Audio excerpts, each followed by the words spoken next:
got several dozen people on here. So as Nicole said, today's focus is around LinkedIn. And I know from just talking with many people in the industry that lots of people have tried LinkedIn advertising. Lots of people have struggled with LinkedIn advertising, and we'll talk about some of the reasons why it's a bit tricky to do. But these are really the 4 questions that we're going to try to answer today. As was promoted for this, we're gonna start off, because I know this is what everyone's really interested in, is what are the best and worst features? Like, what's really good about LinkedIn advertising, and what do we think really stinks about it? But then we're also going to talk a little bit more generally about how advertising on LinkedIn works. And by the way, this webinar is focused on paid advertising on LinkedIn. As we all know, there are many ways of using organic messaging and posts and all of that to use LinkedIn as a marketing channel. This is really about advertising on LinkedIn and primarily about their self-serve advertising platform and getting the most out of that. And we'll talk a little bit about when to use LinkedIn. I'm going to compare LinkedIn using some research data that we collected from a variety of our partners on the effectiveness of LinkedIn versus Facebook versus Google and other advertising channels for generating awareness and visitors and leads. And then we'll kind of wrap up with a few sort of mini case studies where I'm going to share some examples of programs that are likely similar to ones you might be marketing. We'll do a degree program. We'll do a certificate program. We'll even do an example with corporate training division to talk about how can you use LinkedIn to reach those types of individuals, potential students or customers, depending on what you're promoting.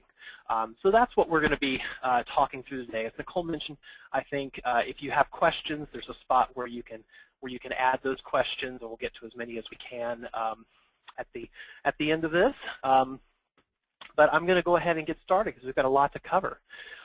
So as I mentioned, we're going to begin by talking about the best and the worst. And this is a little bit out of order, but we thought it would be interesting to kind of start with some of this high-level stuff. If you don't have a lot of experience with LinkedIn, some of these you may have to come back, rewatch this, and we'll get into more of the fundamentals of it a little bit further in the presentation.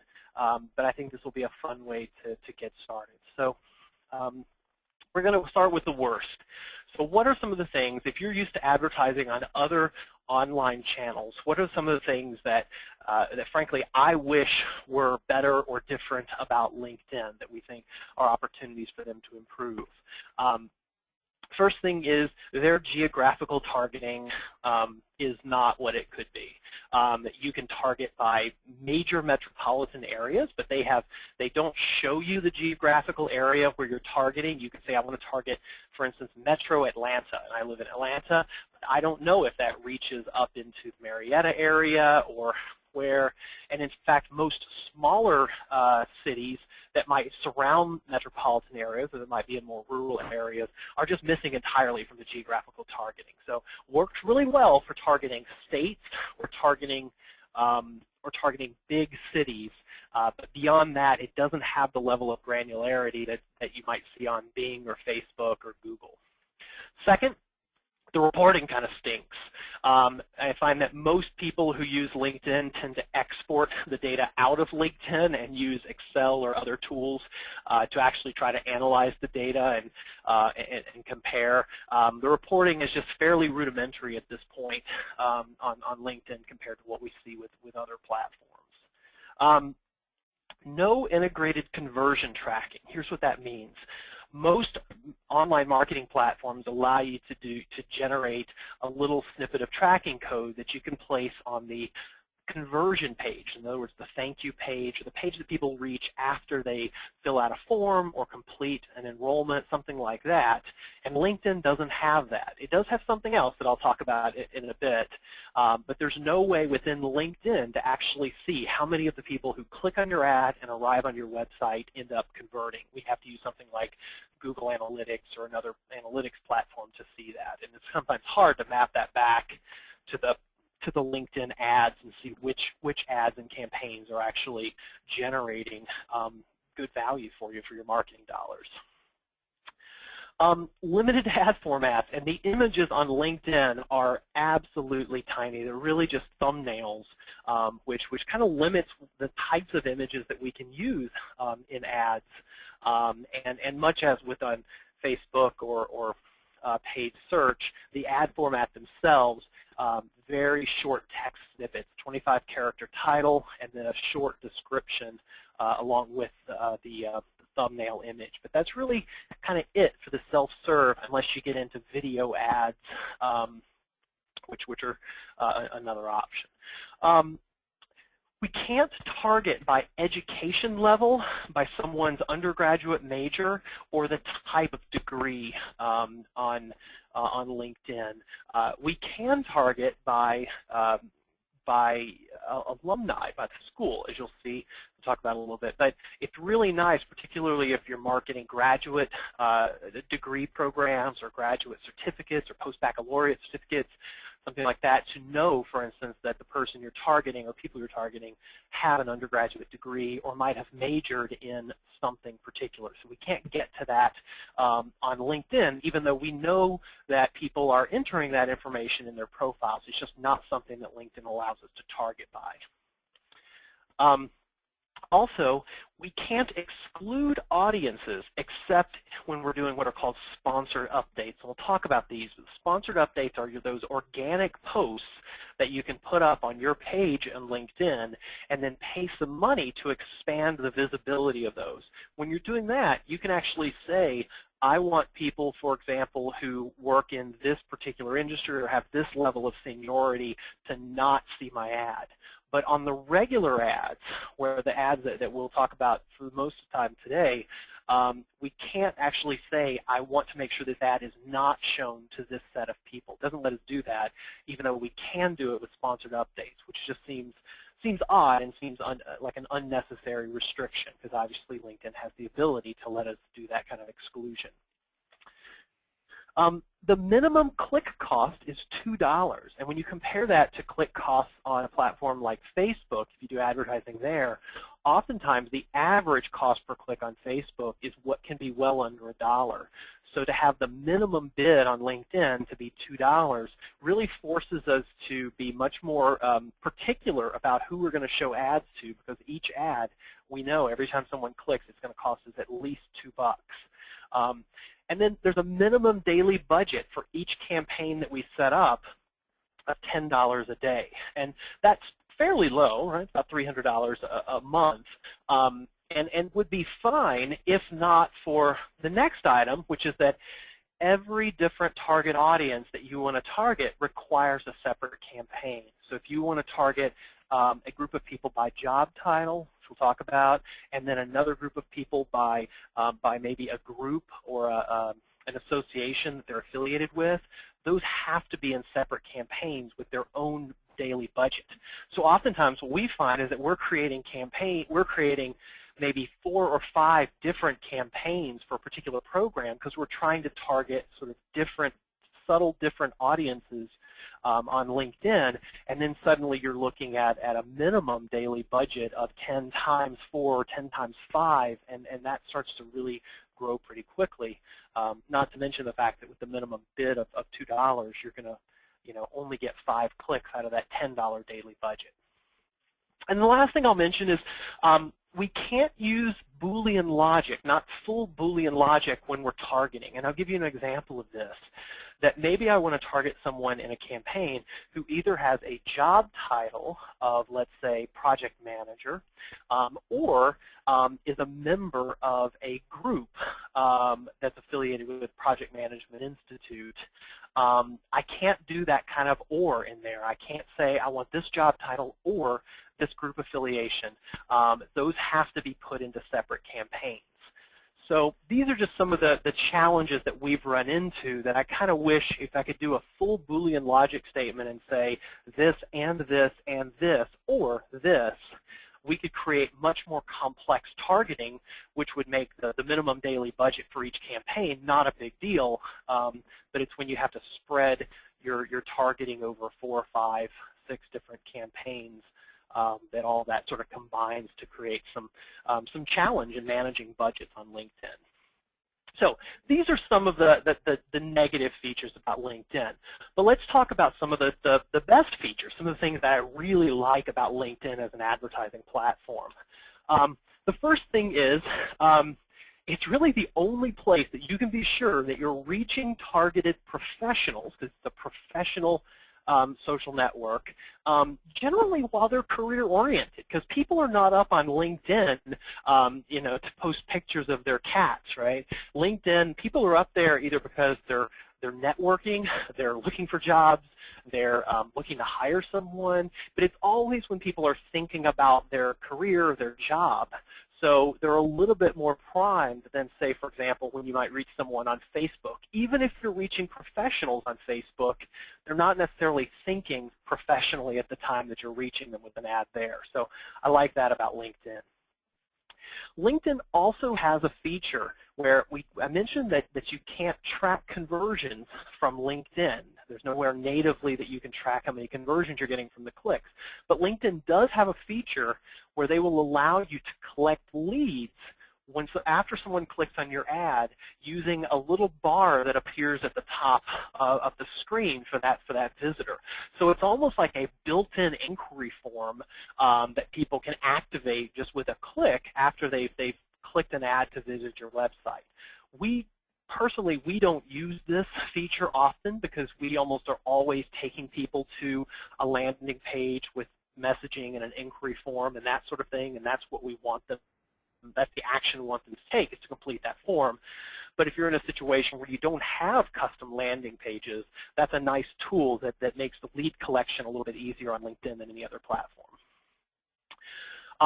Obviously, one of the strengths of LinkedIn advertising is the ability to combine targeting across different striations of someone's professional career. So we can target someone by the industry that they work in, by the job function that they hold, whether they're a salesperson or a marketing person or in operations, and their seniority, whether they're a manager, director, vice president, entry-level worker. And we can combine these targeting techniques together to create some really tight targeted audiences. And we'll talk a lot more about that later in the webinar. I love that you can target people by job title. So if you know the types of job titles that your prospective students are likely to have, you can create a whole list of those in LinkedIn and only show ads to people with those particular job titles. Maybe whether it's project manager or whether it's medical doctor or you name it. There's hundreds and hundreds of job titles that you can pick from and target by. And we can also target people. This was one of the newer aspects that LinkedIn has rolled out. You've probably all seen this, where you get to list on your profile skills that you think you have, and then other people get to go up there and sort of affirm that and say, yes, in fact, this person is good at such and such. Well, we can target people by those skills. And this is really interesting because often, I keep using this example of project management, but often there are people who are doing project management but don't necessarily have a job title that suggests that they do project management, but they might be interested in a program that we offer, right? Or there may be someone who is listing certain skills because they have an inclination toward a certain area, and they might be a candidate for a master's degree, even though their current job wouldn't suggest that. So it's really interesting to be able to target people by the skills that they list on their profile, because we can be pretty sure that those are areas of interest for them professionally. We can also target people by the groups that they belong to on LinkedIn. So these could be professional associations or other types of affiliate sort of groups that they might be part of. And this is another really great way of, if you know what the major associations or even local chapters of national associations are, you can find all kinds of these on LinkedIn, and you can show advertising just to people who are members of those groups. And It's another really nice way of reaching, in some cases, very, very targeted audiences who might be candidates for your programs. Next thing, and there's a lot of targeting here because the targeting really is one of the strengths of LinkedIn.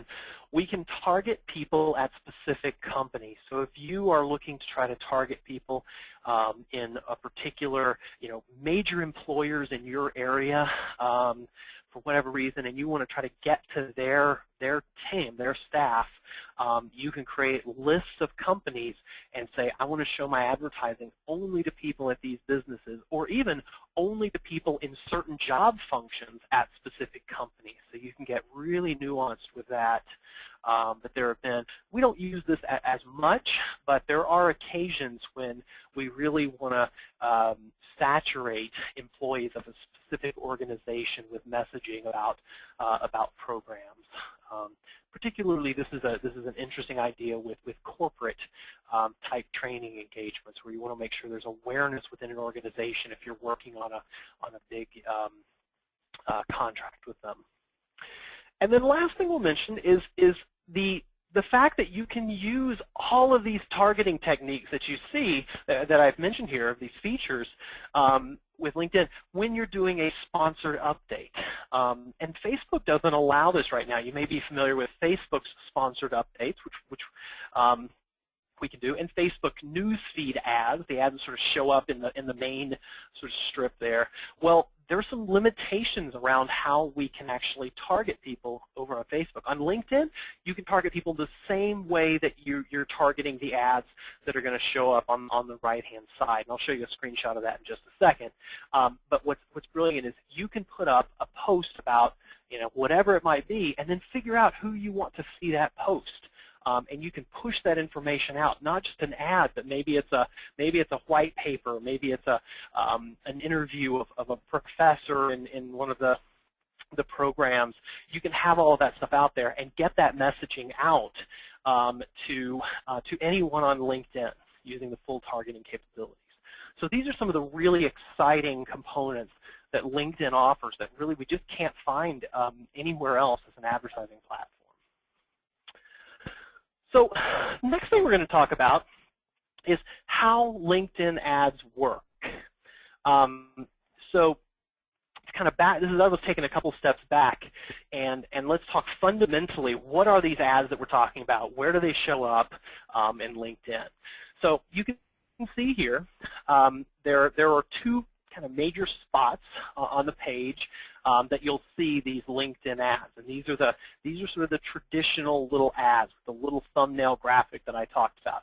There's a spot up top where you'll sometimes see one ad, and notice that spot, even though that's the same ad that could appear over on the right side, it doesn't have the image with it. So when your ad appears up top, you don't get an image, but you're in prime spot to catch people's eye. And then the ads that show up down the right-hand side, they're usually grouped with 3 ads per chunk. And you can see a little thumbnail, a short headline, and a little short description below it. And sometimes you'll actually have 2 sets of those ads running down the page if it's a longer page on LinkedIn, but they're almost always there grouped into these sets of 3 appearing on the right-hand side. And you can see some of the pages that the LinkedIn ads might appear on. Not only the home page after they sign in, but profiles of members.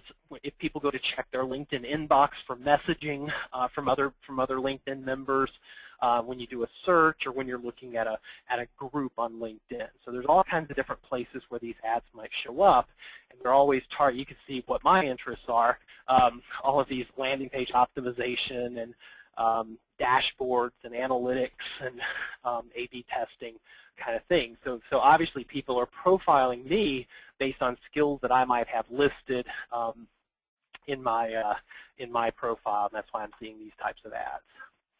But I also mentioned the sponsored update, and this is an example of what a sponsored update might look like. So this is Sandler Training Atlanta. So they're obviously must be using some sort of geographical targeting to think that I'm there. And then perhaps because of my job title, something they're promoting the 6 ways to be a more effective manager. But notice that this is a much more substantial ad, and it's right there in my news feed. And this is what we call a sponsored update. And this is the other format of ad that you can use through LinkedIn. And you target for these, as I mentioned, in the same way that you would target for those ads over on the side. But it's a much more substantial ad, and it's tied back to their LinkedIn organizational page as well.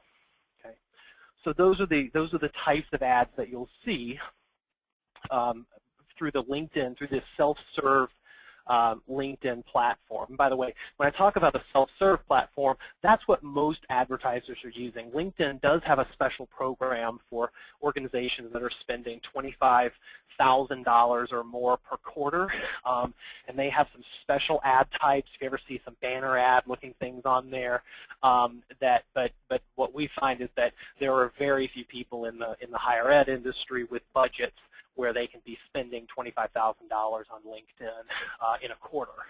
So pretty much everyone that we've seen, from small to even fairly large universities with decent budgets, just don't have the budget to get into that. So these are all through the self-serve platform.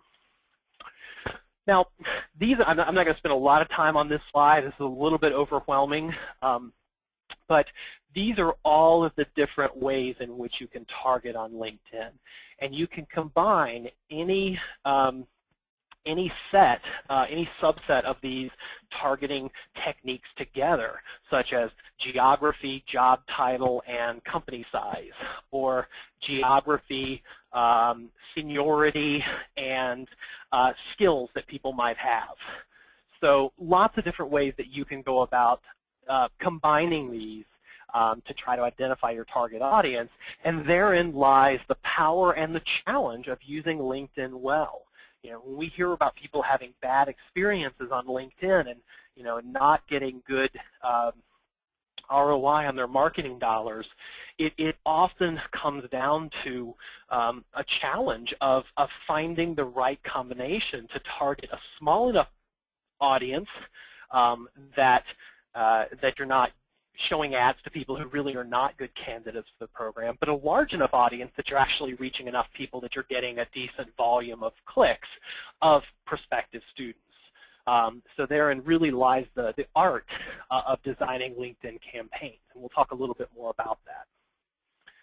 So now I want to spend just a couple minutes talking about when should you use LinkedIn. How do you think about LinkedIn in relation to all of the other advertising that you might be doing? And anyone who's seen me present before knows I'm a big fan of talking about the marketing funnel, even though we all know that people really don't move through the funnel in as clean of a way as most of the theories suggest.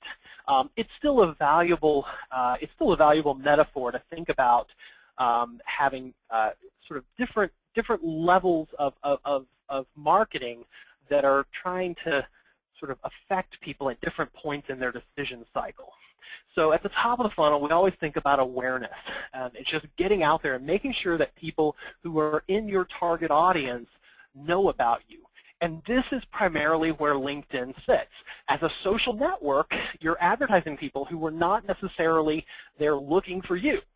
We're getting to people who fit our profile for candidates for our programs, but we're just trying to make sure that they know we're here, this is an option. We don't know if they're ready to make a decision or not, but we want to stay front of mind, and we want to try to generate interest.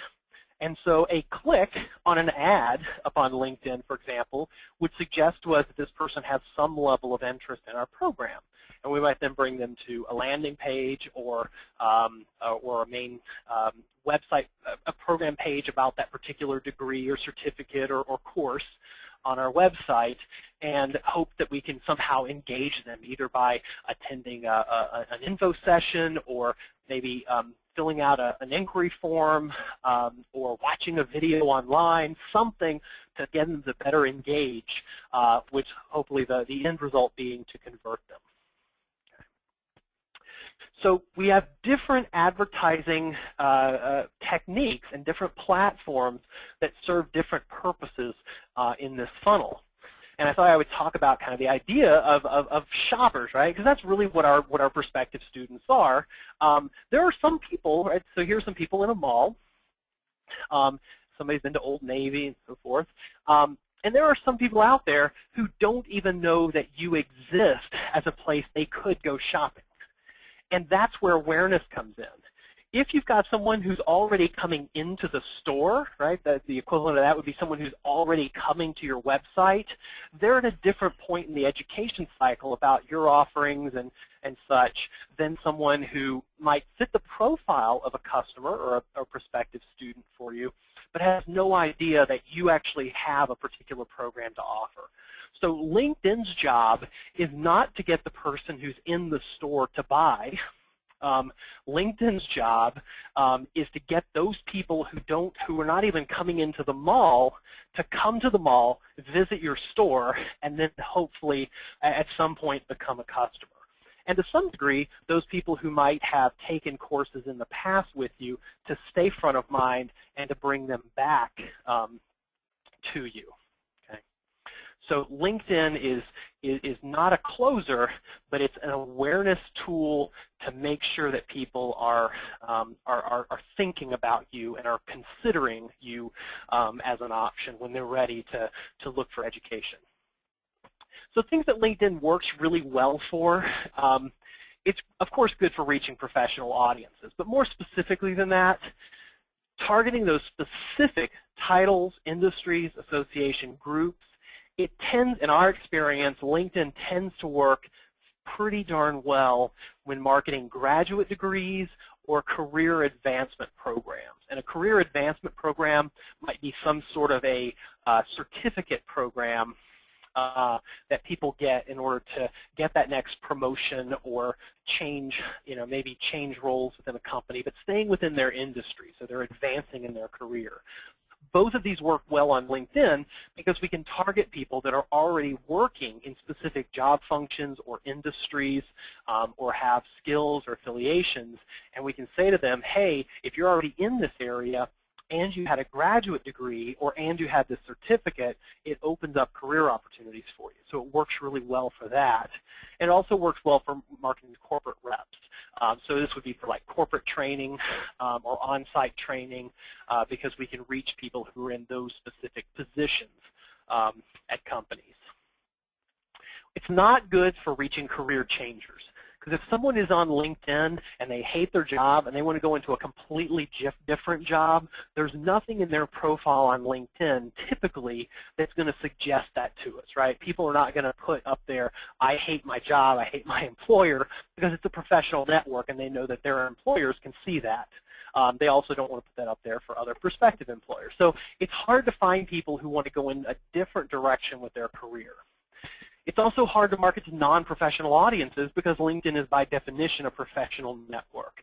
So a lot of more blue-collar type jobs, which are very respectable and sometimes very high-earning jobs, if people are not sitting at a computer on a regular basis or using technology heavily in their jobs, they just may not be plugged into LinkedIn. They may not be using it. Some do, but in general, we find the non-professional audiences are hard to have a winning advertising campaign on LinkedIn. And most undergraduate degrees, for a similar reason, is by the time people are on LinkedIn, they typically are already in a professional or semi-professional role in their job, and most of the people on LinkedIn have an undergraduate degree. This is not always the case, and we've actually had quite a bit of success with some undergraduate degrees, particularly in industries where there is not a requirement of an undergraduate degree for entry into that industry. Some work really well, but most undergraduate degrees don't. And then lastly, for probably obvious reasons, personal enrichment programs are kind of tough to market on LinkedIn, not only because it's hard to target the right audiences, but also the $2 per click minimum cost on LinkedIn makes it cost prohibitive for the price point of most personal enrichment programs. Okay. So that's just a little profile of kind of what we found it working and not working for. Now, let me give you just a sense of how LinkedIn compares to other marketing platforms out there. So we did this, I guess, around fall of last year, late fall. We actually pulled annual data from 8 of our clients who were advertising across a lot of different online platforms. You can see the 5 we looked at here. And we pulled a total of $430,000 in just direct advertising costs, which amounted to some almost 400 million impressions and over 200,000 clicks. And what we looked at in this data set was we wanted to look at how do these different platforms compare in terms of their effectiveness for generating awareness, which we defined as just impressions, how many times ads were showing and how much that cost. How much it costs to get a click to get someone to actually come to your website, and how much were we spending in advertising dollars to get one inquiry or one lead or conversion. And this is what we found. If we define awareness as impressions, as just simply having an ad on the screen that someone's looking at, we found that Facebook was by far the cheapest way to get your ads out there, 27 cents for every 1,000 times the ads show. Now, of course, click-through rates on Facebook, very poor. We don't always know if somebody's even looking at the ad that's on there, but way, way, way less expensive than anything else. And our most expensive one was Google Paid Search. It's become very competitive to get ads on Google Paid Search, particularly when you're targeting really specific searches. And that was by far the most expensive. And LinkedIn sort of came in the middle of these, $1.25 for every 1,000 times the ad showed. But what was interesting and what was surprising to me, the cost per click for LinkedIn didn't really surprise me. There's a $2 minimum. We know we have to bid significantly higher than that on some things. So I had a feeling that the cost per click was going to be between $2 and $3 for LinkedIn. That's just where most bids fall. What really shocked me when I pulled this data, though, was the cost per conversion. And it really made me think about LinkedIn a little differently. Now, we don't use LinkedIn when marketing every program that's out there. There are, as I said, a lot of undergraduate degrees doesn't make sense for. In many cases, even certificate programs, it doesn't work for. We do a lot of work with, for instance, paralegal certificates, but those tend to be people who are career changers going in that direction, and it's hard to reach them on LinkedIn, people who aren't already in the legal industry but want to be. So what I found was that while we don't market everything that's out there on LinkedIn, not everything works for it, the programs that we do market on LinkedIn tend to do really well. And this includes everything from master's programs, MBA programs, some non-credit certificates like Six Sigma, project management. The cost per conversion was lower on LinkedIn than even on Google Paid Search. So that was a really interesting outcome of this analysis, and not one that I expected, frankly. Now, how do we reach our audiences on LinkedIn?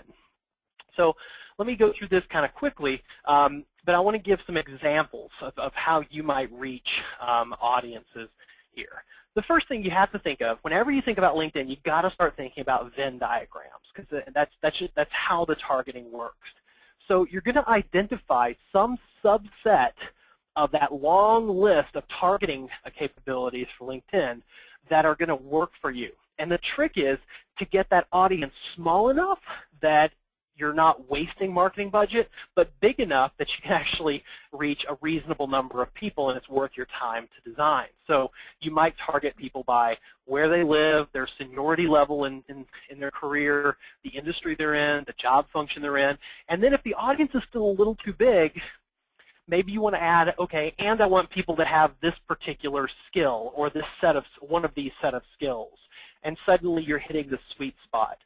So in our work, we tend to, there are always exceptions to this, but we tend to like it. We tend to feel pretty good if we're getting a target audience somewhere between about 5,000 to 10,000 on the low end and 50,000 to maybe 100,000 on the high end. So somewhere in that range. If you're targeting 250,000 people on LinkedIn in one campaign, chances are it's too broad. You're not narrowing in your audience enough. But if you're targeting only 2,000 people on LinkedIn, chances are you're not going to get but maybe 1 or 2 clicks every day or two, and it's probably not worth your time to build it and optimize it for just that small number of clicks. So we find that sweet spot. If I can get a campaign that's targeting 20,000 to 50,000 people, I feel really good about that. That's a nice target audience for a campaign on LinkedIn. Now let me give you a quick example of how we might reach a particular audience. So let's say that I wanted to reach people who were marketing decision makers in U.S. higher education institutions, right? Some of you attending this webinar may fit into this demographic. So we start off by setting up a campaign, and it's going to be targeting everybody on LinkedIn. So I'm going to get a huge audience. And then I say, all right, I want to limit it to just the United States, right? Or I might say U.S. and Canada, but in this case we're going to say just U.S. Then I want to find people who are in the job function of marketing. Okay, so I can target by job function. Now it's getting a little smaller. And then I say, okay, and I only want people who are in higher education industry. So now I've got people who are doing marketing in higher education in the United States. And then lastly, I might add a seniority filter to say only give me people who are managers, directors, or VPs that self-define as being in the marketing area of a higher education industry. And now that's a really tight target audience, and that's probably going to perform pretty well for me if my goal is to reach marketing decision makers in U.S. higher ed. Okay. If it was still too broad, I might say, well, let's only look at directors, or if it's too narrow, I might try to open it up a little bit. So let's give another example. Let's say I was trying to promote an MBA in healthcare, right? And I'm not even going to talk about geography in this. Of course, you would normally, if it's an in-class program, you would need to restrict the geography. But let's just take some of the other characteristics and think about how we might target. So people who are in healthcare who might be interested in an MBA. So I might say, let me find people who are in entry level or senior. And senior does not mean like a senior VP. Senior means I'm not yet a manager, but I'm also not entry level. So it's an experienced person who is not a manager. And then I might also add managers in there. And I say, okay, I want that seniority level, and then I want anyone who's in one of these sort of healthcare-related fields. Pharmaceuticals, biotech, those all might be candidates. And then I want people, though, who are not actually delivering healthcare. Because for an MBA in healthcare, I want people that are maybe in administrative or accounting or finance operations. So that right there would be, when I add geographic targeting, would be a pretty good target audience for trying to reach people who are candidates for an MBA in healthcare. As another technique, I might just say, if I want a broader audience, give me anybody who's entry, senior, or manager who has a job function of healthcare services. And I might test that. And if I see that I'm getting a lot of clicks but not a lot of inquiries, I may need to come back and add some more restrictions to it. But that just shows you a couple of different ways that I could try to target that audience. Project management certificate is another example. Here I might target people who list their skills as project management or project coordination or other things like that who are in entry, senior, or manager positions. Or people whose job title is project manager, because not everyone who is a project manager has gone through formal project management, and certainly project coordinators might be really good candidates for, say, the 5-day kind of PMP prep project management certificate. So look for people with those job titles who are in, again, entry, senior, or manager level positions. Or I might look for people that are members of project management groups who are in entry, senior, or manager level positions. Because people often get into project management before they have earned their project management professional credentials. So these would all three be different target audiences that I might test. And then the last example I'll give is on-site corporate training. So if I'm trying to reach people to sell kind of the on-site training, I can just look by job title. There are people whose job titles are training manager, director of training, VP of training. Those would all be good targeting characteristics. But in smaller companies, it's often people who just work in human resources. They don't necessarily have a training title. So I might just look for managers, directors, VPs in human resources in companies that are under 200 employees. Okay, and maybe the 1 to 10 is a little small there, but certainly, 20, 30, up to 200 people. Their chances are they're not going to have a dedicated training manager. And then I also might just look for people who are in management level positions who are members of the American Society of Training and Development. So people involved with training that are managers and up would all be ways of potentially targeting my audience. So these are just examples. Obviously, there's lots of other ways that we might go about it. And this ends up being, as I said, kind of the art of targeting your audience on LinkedIn, is getting inside the head and of your prospective person and thinking, what are their skills, what associations are they part of, how do they self-define themselves in terms of their job function, what kind of companies do they work in, and then figuring out how to combine these characteristics in ways that make sense. So with that, that kind of takes us to the end of the material that I wanted to cover. I do have a minute or two that we can spend answering a few questions if I have any, and it looks like I've got at least 1 or 2 questions here. So I'll see if I can answer 1 or 2 of these, and then any we don't get to, we will come back and try to follow up with you guys after the webinar. So let's see. Pros and cons of opening a business or corporate page account. We've heard it costs money. Lisa's asking about corporate accounts. And that's not really the focus of what I'm talking about here. I will say that from the advertising perspective, you do want to create a company account and not advertise under your personal account when setting up ads. There's no cost involved in doing that at all to create an organizational advertising account, and then you can attach those sponsored updates to your advertising. The only time that costs money is when you're actually running the ad. And John, I'll jump in here and say a page is also free. What LinkedIn likes to promote, because the way they make money in addition to the ads is also through people posting jobs. So you can, what they like to promote that does cost money, Lisa, which you may have heard about, are silver and gold career pages. And those, the gold career page, you can have up to 5 different versions of the page to show different content based on the viewer's LinkedIn profile. But I think for a university perspective, you don't need that. You've got HR. I wouldn't worry about that. But there's a lot of strength in just creating a LinkedIn page that might highlight your department or your unit. But as John was saying, that's not as much the focus for today, but hopefully that might be helpful in addressing that question. John, I'll let you finish. Sorry. No, that's okay. No, that's a good point. But I'll just say, like, we have a corporate page, an account for JMH, and to my knowledge, it's never cost us a dime.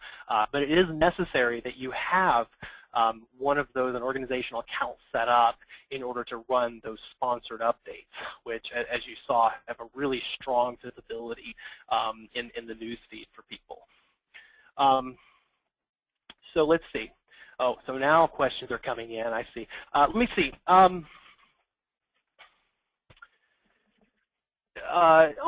So Kevin's question just came in. LinkedIn lives in the awareness part of the marketing funnel, but another slide suggests it's the most cost-effective for engagement. How do you reconcile those? Well, the interesting thing about it is that to me, the engagement is done once someone gets to your website, right? So LinkedIn's job is simply to catch people's eye and to get them to click through to your website or a landing page for your website.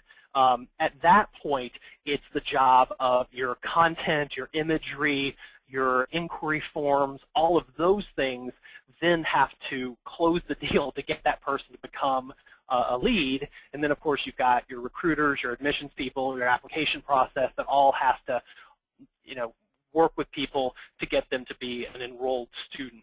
So when I say LinkedIn lives in the awareness part, people can move pretty quickly from awareness to interest to engagement, but there are different components that affect each of those. And LinkedIn, really the primary goal of LinkedIn is just to get someone to click on your ad, and the right person to click on your ad so they get to your website or landing page. And then after that, it's LinkedIn really can't do anything further about closing that deal. So at that point, I'm going to wrap up for the day. It's supposed to be a 45-minute webinar, and we're about 50 minutes in. But I do see that we've got a few questions I haven't been able to get to, and we will definitely follow up and get you guys answers as best we know to those questions.